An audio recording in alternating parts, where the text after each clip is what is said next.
Thank you very much. Okay. Thank you very much for your time for this interview. Sure, glad to be here. Elvis, it's always a wonderful subject to talk about. It's amazing with many things about him.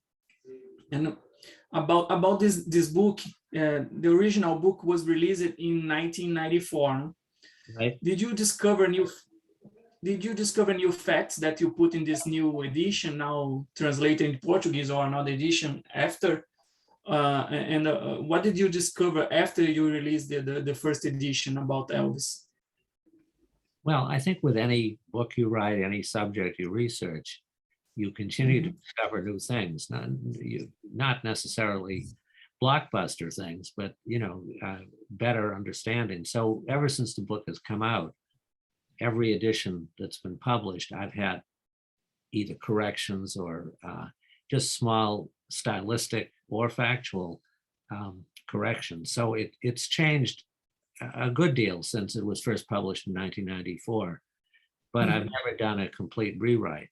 Recently, I published an ebook of my book on Robert Johnson, the blues singer Robert Johnson, and that was a complete revision. It had originally come out in '89, and I hope that I did it.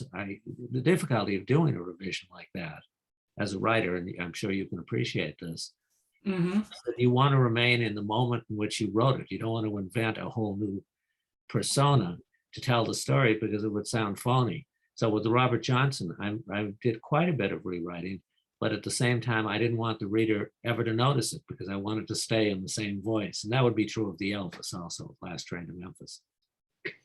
Well, did you think the perception of the public from Elvis changed? Because in the book, you say you first wrote about Elvis in 1967, I think. That's right.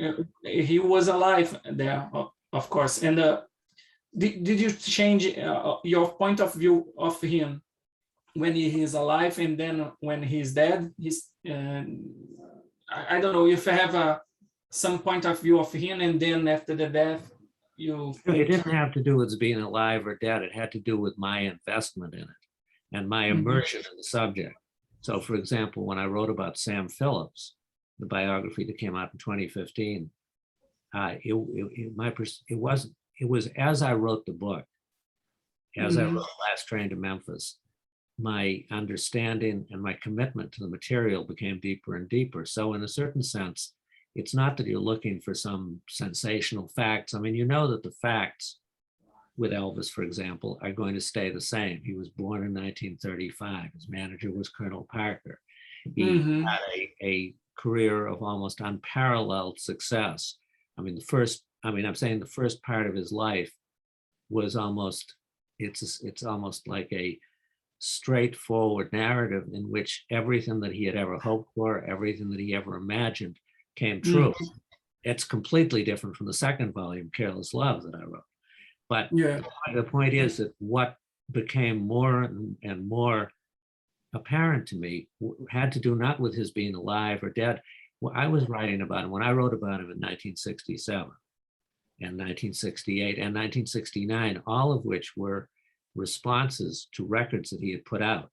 68 was to the television special, 69 was to Elvis from Memphis, and the 67 I wrote in a underground weekly or an alternative weekly in Boston about 3 singles he had put out where I felt he was getting back to his roots.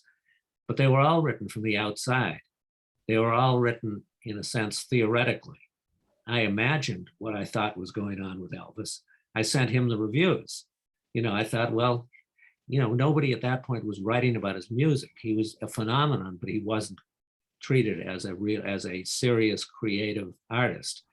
And I sent them to him, and I said, I know you don't do interviews, but all I want to talk to you about is music. I mean, if I could ask you one question, it would be about Arthur Big Boy Crudup, the blues singer whose song "That's All Right" was the first record Elvis had made, first song that Elvis had recorded. And I got a Christmas card from him that year, and I did for a few years afterwards. That was the extent of the response. But the point was, I wanted to get inside I wanted to get beyond just my head. I didn't want to be thinking, oh, I'm so great, I can tell Elvis what he's doing. I wanted to understand what was going on all around, and that's what I tried to do with the biography. And so, you asked what people ask more. They say, well, what new revelations? What was the most amazing thing you discovered? Well, in a certain sense, everything, because everything that was known, let's say the facts, were illuminated by the motivations and the reasons and the people who were involved and the world that they lived in. And that's what I tried to get across most of all, was the world that he lived in. Last Train to Memphis is almost as much about Memphis, about the Memphis he grew up in, as it is a straightforward biography. And I don't mean that the reader is going to find out the geography of Memphis. It's not that. It's just Memphis had such an impact and was of such great musical importance to everybody, and in particular to Elvis. About Memphis, I have a question. Is how important is Memphis and the Mississippi Delta in development of the American music, and to create the American music? The American roots, the roots of the American music come from Memphis and the Mississippi Delta, that area. Yeah, no, as Sam Phillips would say, that Sam Phillips, the man who discovered Elvis and who started Sun Records with Johnny Cash and Jerry Lee Lewis, Carl Perkins and Charlie Rich. As Sam Phillips would say, it was everything, Memphis and the Mississippi Delta. It was everything. And Memphis in particular was a hub. Everybody, it was, it was described, the lobby of the Hotel Peabody, which is the famous hotel in Memphis, was described by one person as the beginning of the Memphis Delta. I asked him about the Mississippi Delta, sorry. But I mean, the point is, people came from all over, white people, black people, and you had a mix of cultures. And really, that's what was reflected in the music. And so you had someone like Elvis who brought in music that he had first heard as a kid growing up in Tupelo. He spoke about listening to the blues of Arthur Big Boy Crudup, listening to Sister Rosetta Tharpe, I think, on the radio. He was exposed. Do you know the steel guitar, church music at all? It's incredible music. There's a guy named Robert, I'm going to forget his name, who crossed over into pop music, playing that sort of gospel steel guitar. But the point was, Elvis heard that. That was at the end of his street. They would have in Tupelo, they would have their annual meetings there. And so in a sense, he brought, as did so many of the people who came to Memphis, both black and white, just a whole range of influences, and all of them found a meeting point and a melting pot in Memphis. Many people said, and I don't know if you agree, and I don't know if this discussion it's too old, but the fact of Elvis was white helped him to make success. Instead, he was black because, I don't know, he made a song that was made by black people, but he's white. He was white. So this is why he made so many success, because he's white, not black. I don't know. But I don't think so. I think the reason he made so much success, and the reason he was so popular with black audiences as well as with white, and continues to be with black artists in particular, who will cite Elvis, is because he was a great artist. But his inspiration came from all over. It came from opera. He used to listen to the Metropolitan Opera broadcasts that Rudolph Bing would do on the radio. He admired Mario Lanza enormously. He admired white gospel groups and black gospel groups. He admired blues singers. He admired Hank Williams and Hank Snow and Bill Monroe in country music. So he brought all kinds of things. I mean, the thing that should never be forgotten and can never be forgotten is the racist society in which he grew up, and the racist society in which we all continue to live.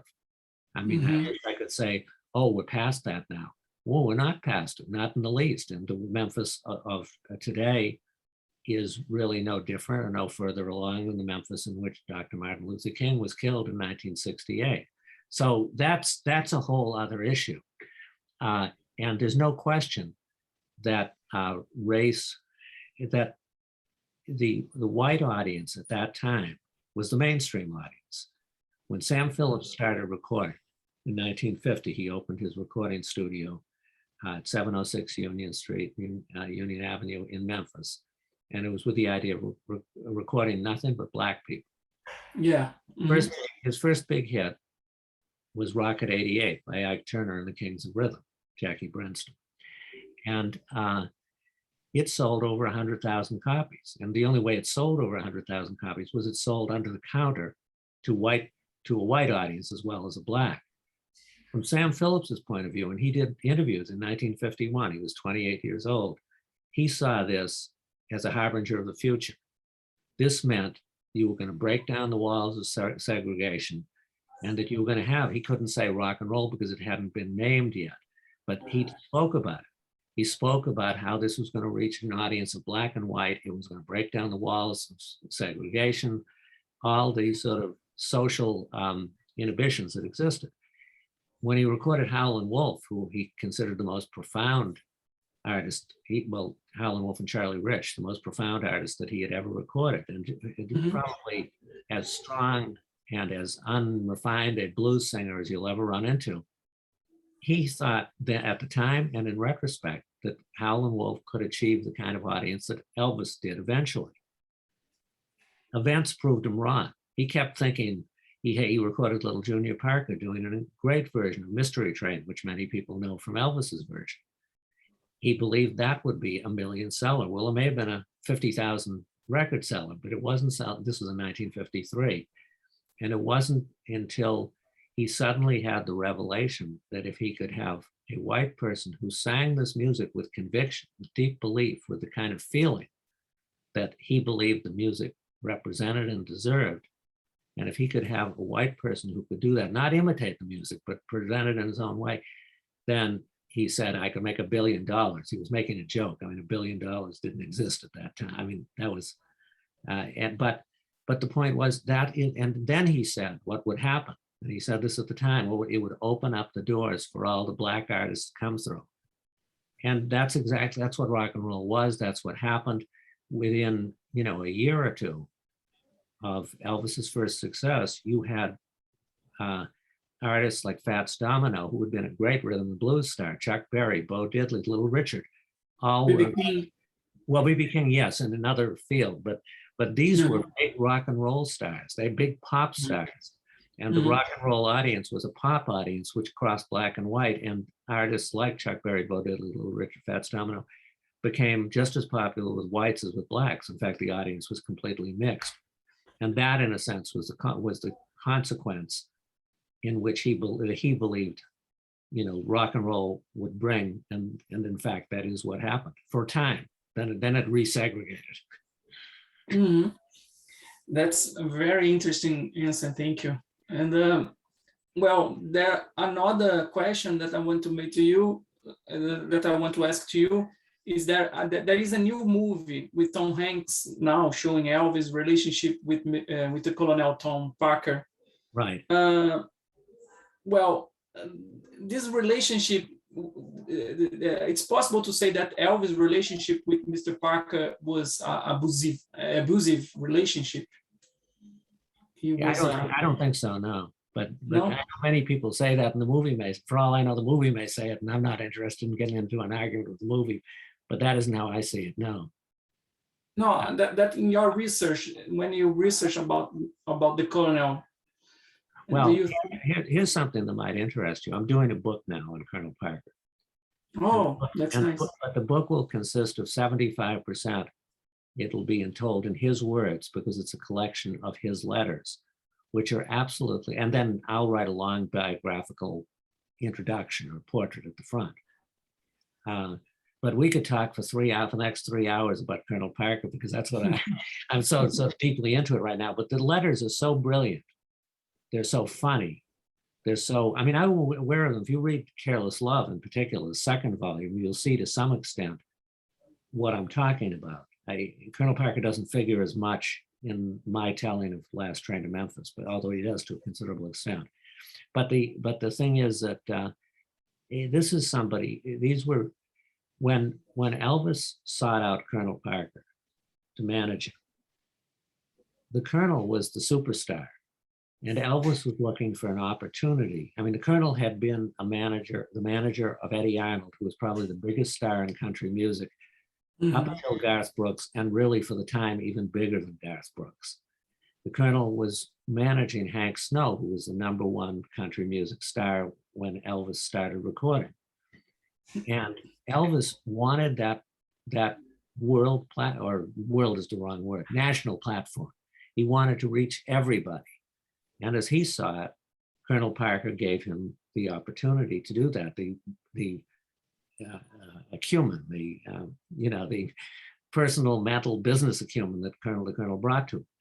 But they formed an extremely close personal relationship at the beginning. When the Colonel worked out the deal with RCA at the end of 1955 to sell Elvis's Sun contract to RCA and put Elvis on a label that had a national reach, the Colonel, Elvis wrote to the Colonel, he sent a telegram, which will be in the book. And, but it's been published before, saying, "You were like a father to me. I love you more than anyone I can say."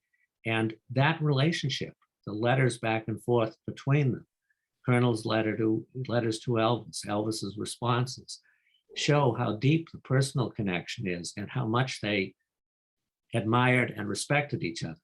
Now, what I'm not trying to say is that at the end of Elvis's life, that relationship persisted. I mean, it's very unusual for any artist to stay with a manager for 20 years. Yeah, lifetime. Yeah, essentially. I mean, when I knew Alan Klein quite well, who managed Sam Cooke, and I asked Alan one time, "Do you think Sam would have left you?" Sam Cooke. He brought Sam Cooke, like Sam Cooke had been treated so badly by the record industry. Again, like Elvis, he wanted a better deal, a fair deal, the same kind of deal that a white person would get. So, and Alan brought him in, close to $1 million, where he had seen so little money before. But I said to Alan, "Do you think Sam Cooke would have left you?" He says, "Oh, absolutely. Every artist leaves their manager. It gets old." And Sam Cooke in particular, it sort of absorbed what he had to learn from everyone along the way and moved on. And Elvis probably would have been better off from his own perspective, from his own point of view, had he, after 10 years, said, "Thanks a lot. And there are these other things I want to do." But he didn't. This was not Elvis. This was not Elvis's personality. And so I'm not trying to say that there was not friction in later years, although the Colonel's dedication to Elvis and his love for Elvis never wavered. But at the beginning, they were like partners who were sharing a joke. I mean, the two of them walked into Hollywood and everybody just laughed at, as yokels. It's like Elvis was this hillbilly. He didn't know anything. The Colonel was this character, this cornpone character. And the two of them just chortled, laughed among themselves at the way they took these people who took, in other words, all these Sharpies in Hollywood thought that they were that Elvis and the Colonel were the marks and they were going to take advantage of them. And that didn't happen at all. I mean, the Colonel made brilliant deals and Elvis benefited from them. And just to show you, in a sense, part of the nature of the relationship, Elvis did not call the Colonel Colonel. He called him Admiral, which is almost a joke on what the world saw as happening.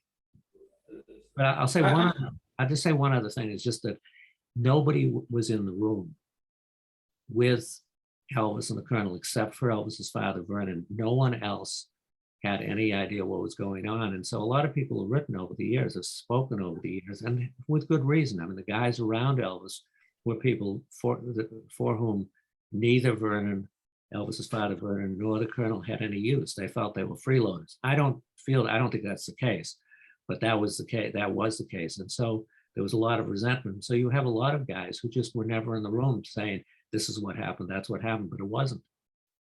And what is the reason that Elvis never played outside the United States and Canada?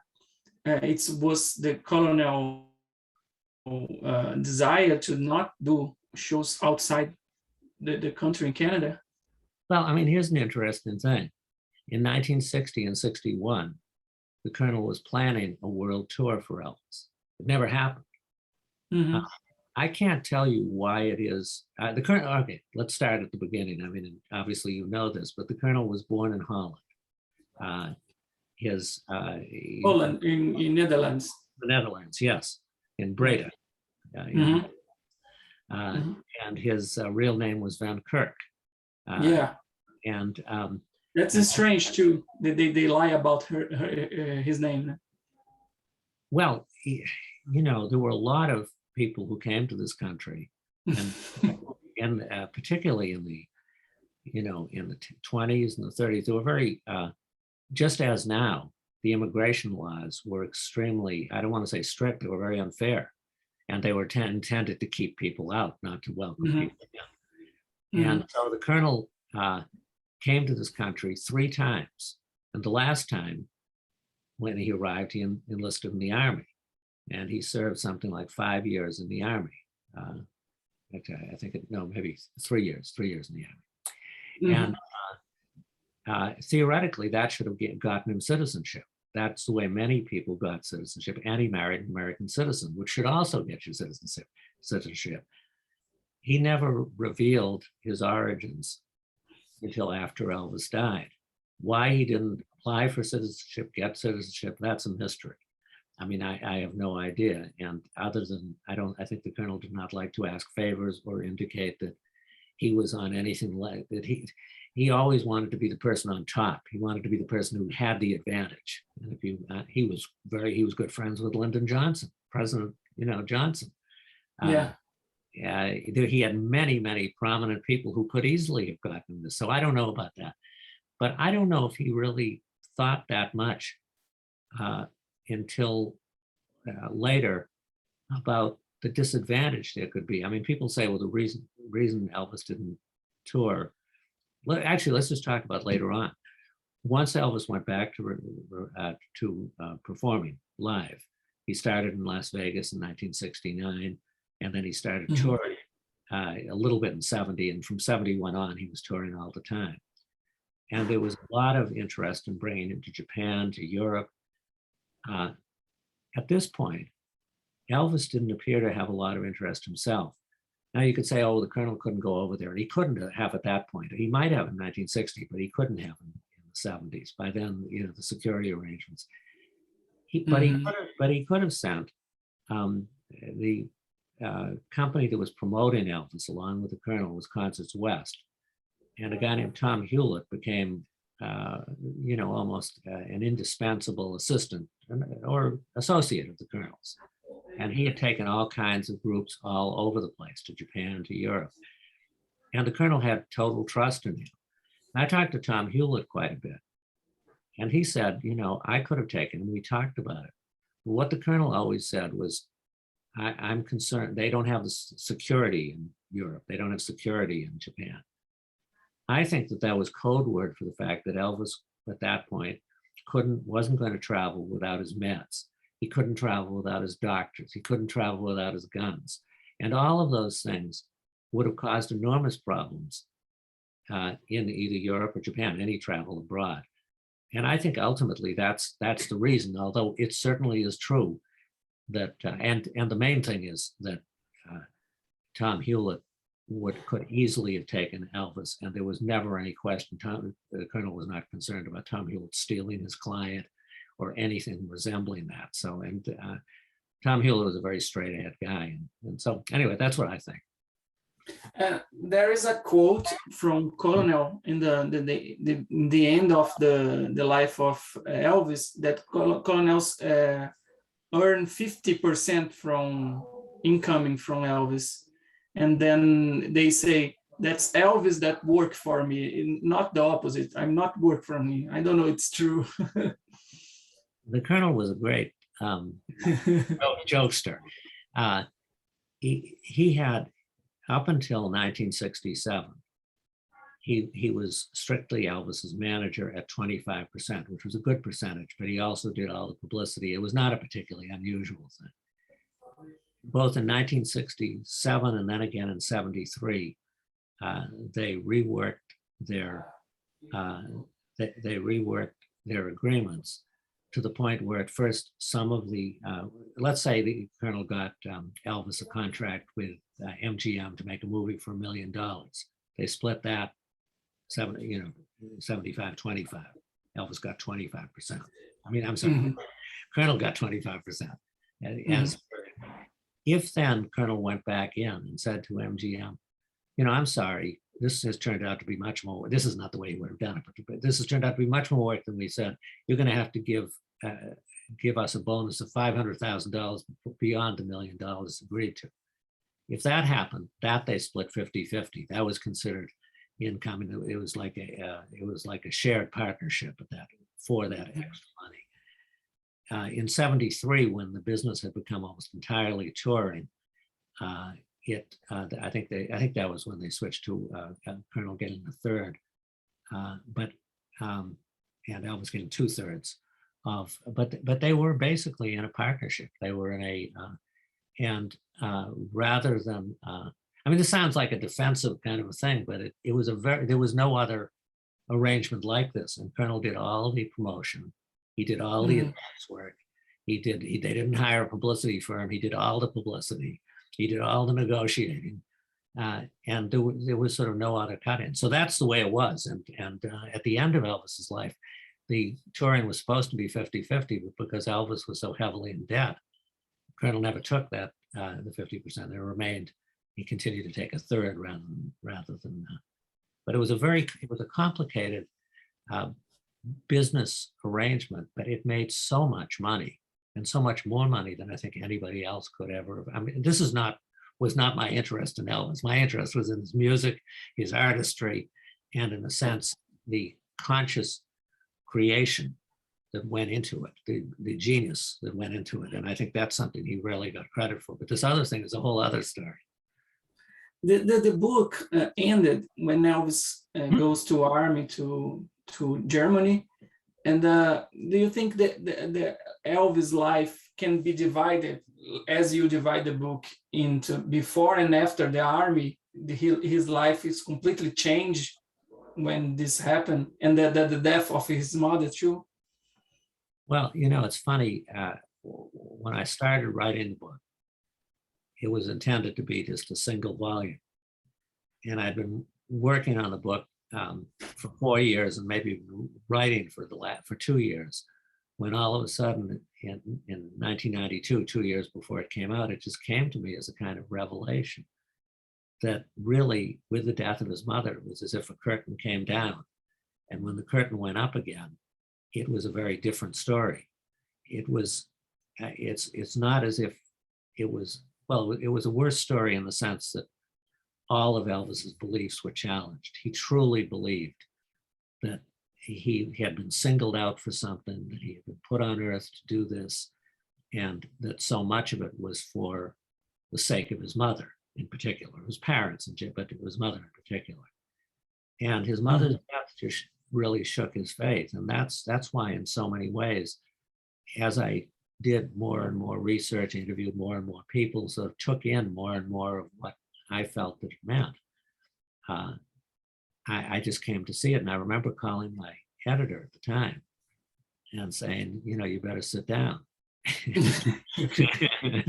I have a lot of stories to tell. I said, this is going to be, I'm going to do this in 2 volumes. And she to her credit, she said, oh, okay. And we went on from there. But really, that was not the way that I expected to. It was, you asked me before about, learning from doing the book, and that would be an example. It just struck me forcibly that there were 2 different stories to tell. And one of the things that I tried to do, and I know we're not talking about the second volume of Careless Love, but one of the things I tried to do was, everybody knew the ending. Everybody knew that sort of the tragic ending of the story with Elvis's death.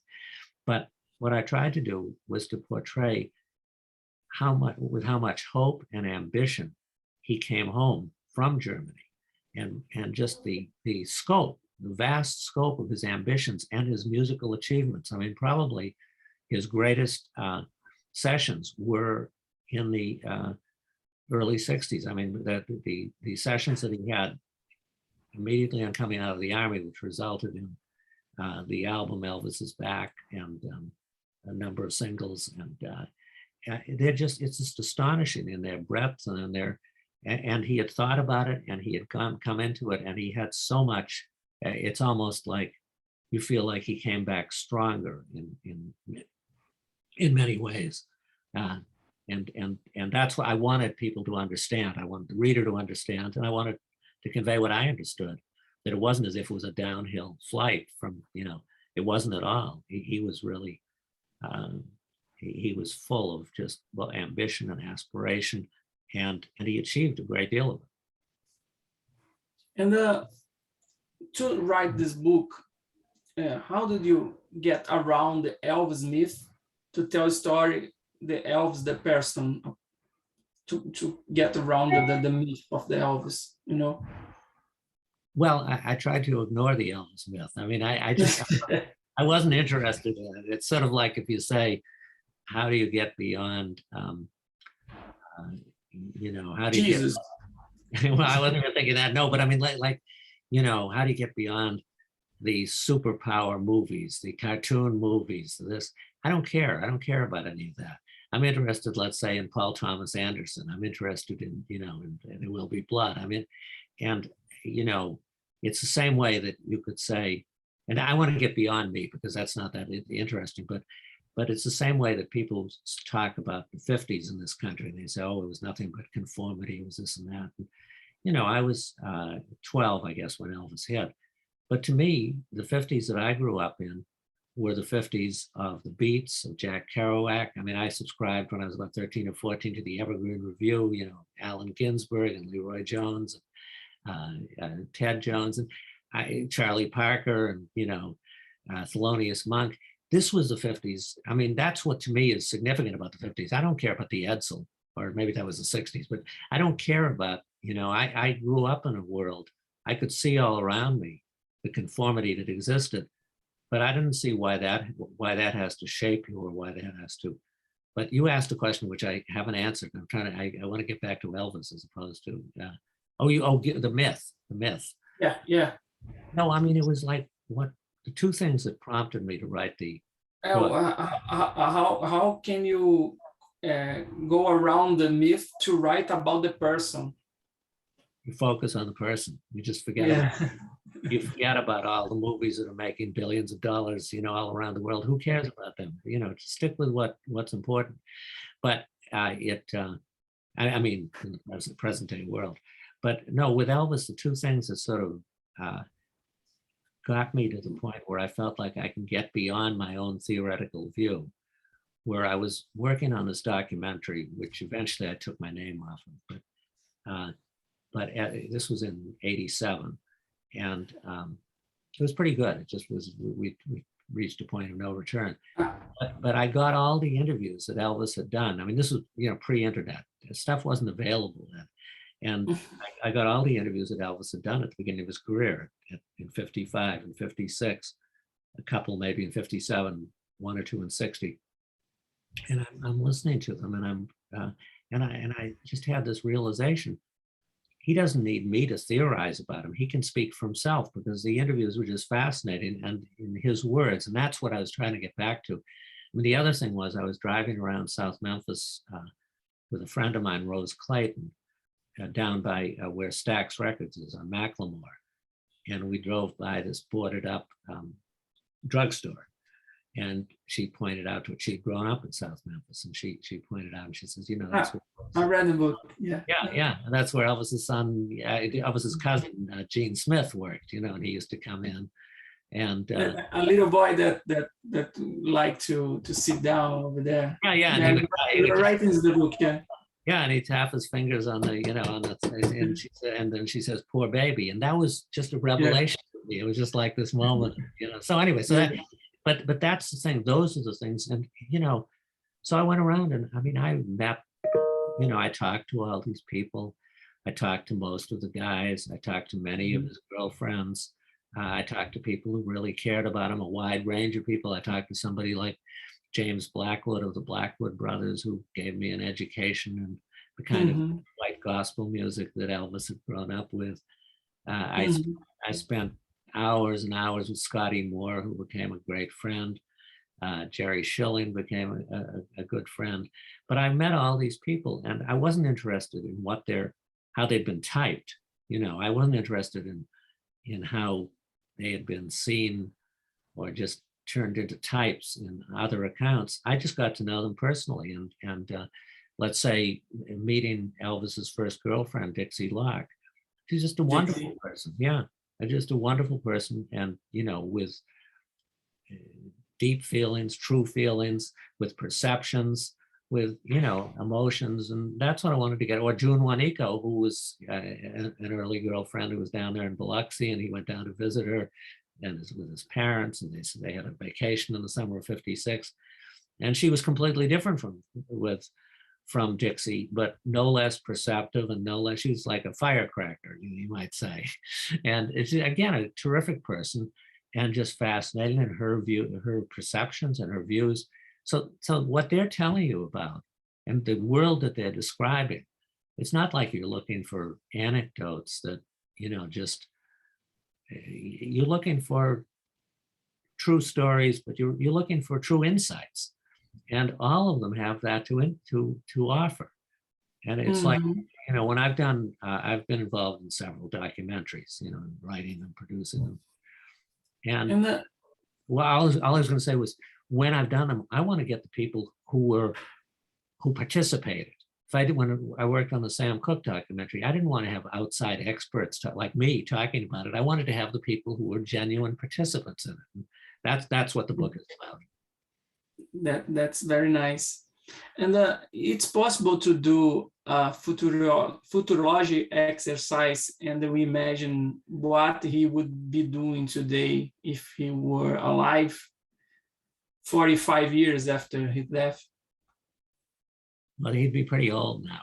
It's like, yeah, 87 years. But he died young. I hope he'd be enjoying a well-earned retirement.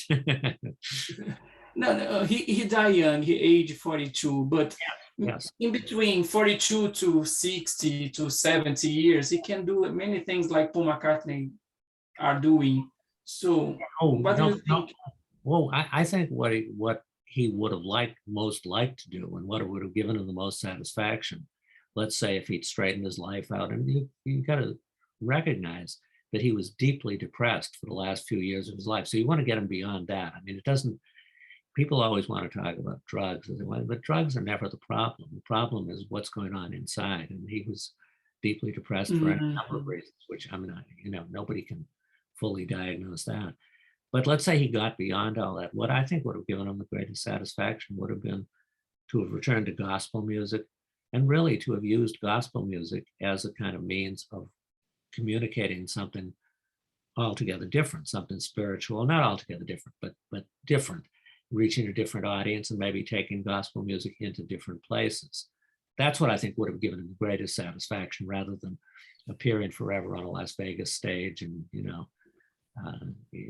repeating the same site. He obviously lost interest. He wasn't interested in singing Heartbreak Hotel or, there was nothing wrong with it. He believed in it totally when he recorded it and when he first sang it and everything, but he had moved beyond that. He had moved into other interests and other things. So that's what I think would have given him the greatest satisfaction. Mm-hmm. And what do you think is the Elvis legacy today? His music. For music. I think the thing about music, and it's true about art of any kind, is it enters, it's out there. Once it's been created, it's out there, it's in the world, it's in the air, and it's picked up in ways that you can neither define nor specifically trace. And so all kinds of people who would never say, oh, I got that from Elvis, and would never recognize it, and may well not have taken a tremendous amount of inspiration in their own creative endeavors from what Elvis did. You can't escape Elvis's music, but the point is, it's of no significance if it simply is used as elevator music, as background music. I mean, who cares about that? But the music that he made continues to reach people, I think, for the same reason it did originally, because of the deep feeling that there is in his voice. Long before people had seen him on stage, his records reached people. His records reached people through the records and through the radio, and they reached them in a way that they recognized without even knowing exactly what it was. Every single person who came to Sun, from Jerry Lee Lewis to Warren Smith to Sonny Burgess to Lee Riley, all of these people who were Carl Perkins, all of them came to Sun Records because of Elvis, not because they'd seen Elvis, but because the music that he made had an impact on them. And I think it's the belief that he put into his music, both from early on when he had less technical resources at his command, or to the end of his life. I mean, you watch him sing Unchained Melody towards the end of his life in 1977. And it's such a struggle for him. And I described it, I think, in the book as grotesque beauty. I mean, it's both grotesque and it's beautiful. But the belief that he puts into that music still comes across, as difficult as it is for him. Or you watch him, for instance, in the '68 special, when he sings If I Can Dream, and the passion with which he sings it. But you don't need that. You don't need this kind of outright thing. You watch him, let's say, in a movie like Viva Las Vegas, which is, I don't much care about Viva Las Vegas, but he sings a song called I Need Somebody to Lean On. And it shows a direction for the future that he never really took, but it's so beautifully interpreted, so beautifully sung, and it's almost like a dream sequence, like a Gene Kelly dream sequence in the movie. But I think all of those things, I said something about his going into gospel music and it would be a different dimension, but all of his music in a certain sense is spiritual music, in that it all comes from in here. It's all deeply felt and deeply meant. And I guess that's the only kind of music that means anything to me. I'm sorry. Mm-hmm. So so I think that, I think that music, I mean, I don't know about the Baz Luhrmann movie, but hopefully it will perpetuate a feeling for some of that music anyway. One last question. I don't know if you met Elvis personally, or just that letter that you spoke, talking about in the book. No, I wrote to him. I think I wrote to him more than once, but the funny thing was, when I was doing research, you probably have read this, when I was doing research at Graceland, and it was so exciting. We were down there in the archives, my wife and I, and we would be going through the Colonel's papers during the day, and then at night we would drive up through the gates of Graceland, and you just felt like, oh wow, I'm driving through the gates of Graceland. Anyway, so we're in Vernon's old office, which they had to cut the padlocks off of so we could go through the stuff there. And as we're looking through things, I think it was my wife, Alexandra, who says, wait a minute, you've got to see this. And there in Vernon's office, filed away, is my letter to Elvis, promising him that all we'll talk about is music, if he's willing to do that, and we can talk about Arthur Big Boy Crudup, and we can talk about it. So anyway, so that was a thrill. So it was like, we made that connection. But there were so many others. I mean, that I could never otherwise imagine meeting. I mean, Sam Phillips, Colonel Parker. I mean, all the people that I've met over the years, Solomon Burke or Jerry Lee Lewis or Howlin' Wolf. I mean, it's just been such a thrill. And it would have been great to meet Jerry Lee Lewis. It would have been great to meet Elvis, but I felt like I got so deep into it that I came as close. But a live concert, did you? I imagine that you saw some live concerts from Elvis. I saw him in '71 in Boston, and this was at the beginning, when he first started touring, and he was very enthusiastic. And I mean, I know that from studying it, but I knew it at the time, and it was a tremendous phenomenon. And I've used the word phenomenon to go to. And I remember riding in on the streetcar to go in, and everybody on there, everybody was there to see Elvis. And it was rare that I've been part of. So I guess you could go to a sports event, and you could be that, and you get there, and it was just such an amazing event. It was an event. But as far as it was like a tableau, and it was very, very exciting. But that wasn't what I didn't have any interest in going back to see him again and again and again, because that it wasn't about the music so much. The one moment which seemed like it was really just about the music was when at the end he sang Funny How Time Slips Away, and James Burton was playing dobro. And, and he said, and he sang, "Gotta go now." And, and the audience is going, "No, no," and but it was just a funny, so that wasn't what I wanted to see him in a small club in 1955 or 56. It was just, and I've, seen so much music and seen so many people, but, and been so thrilled by so much, but it wasn't, this was an experience that I treasured, but wasn't that interested in repeating. Mm-hmm. Well, Mr. Peter, thank you very much for your time for this interview. Thank you very much. The book, it's a very, very interesting. I just finished the reading because it's 500 pages. I don't have time to read everything, but I almost in the end. It's amazing book.